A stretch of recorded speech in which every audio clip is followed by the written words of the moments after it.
Okay, still talking about arrows. Now we're going to dive into the tournament arrows, the tournament side of things, what arrows I shoot for different venues. And the first arrow, and this is probably close to the setup I'll use for 90% of my tournaments. This is a GoldTip XXX. I've got the 2-inch Raptors on the back and 140 grains on the front of this thing. This is what I use for 3D, ASA, all those tournaments.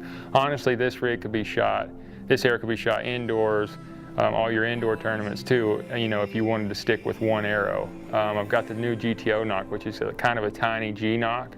Snaps on the string so good, and that's one of the new things I love about the GoldTip components. But this arrow weighs total about 440 grains, and you could play around with point weight to get it to weigh what you wanted. But once again, talking about just every arrow in the GoldTip family, how tough they are, the straightness memory on these things. You know, the same reason I shoot GoldTip, but this particular one I shoot in all the ASA events, and most of the IBO ones too. Then still talking about the XXX, this is my indoor arrow. I've got 200 grains up front, full length arrow, and I've got the AccuNock on the back of this one, and a 4-inch fusion vane from Q2i. A lot of helical on this vane, but you don't want to run this big of a vane or that much point weight outdoors. This is my indoor arrow, 20 yards, and you can get away with it. If you run that much point weight outside, you start to get a lot of fall off, and if you run that much vane with that much helical outside, you get the parachuting effect. So this arrow is a really good 20-yard arrow, and that's why it's set up that way.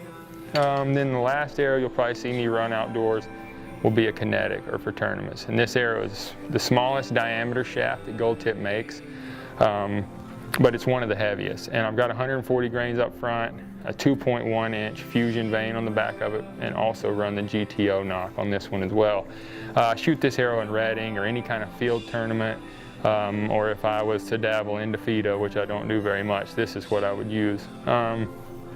Super heavy arrow, super tough arrow, but the smallest diameter. So if you're shooting a lot of arrows into groups or you're shooting really long distance, this is the most unbelievable setup I've ever shot outdoors at long range. You know, the fusion vanes cut the wind really good but still control the arrow. The heavy point, heavy arrow, small diameter, I mean, it's a dream when you're shooting long distance. But those 3 arrows are the 3 main arrows you'll see me shoot on 90–95% of my tournaments.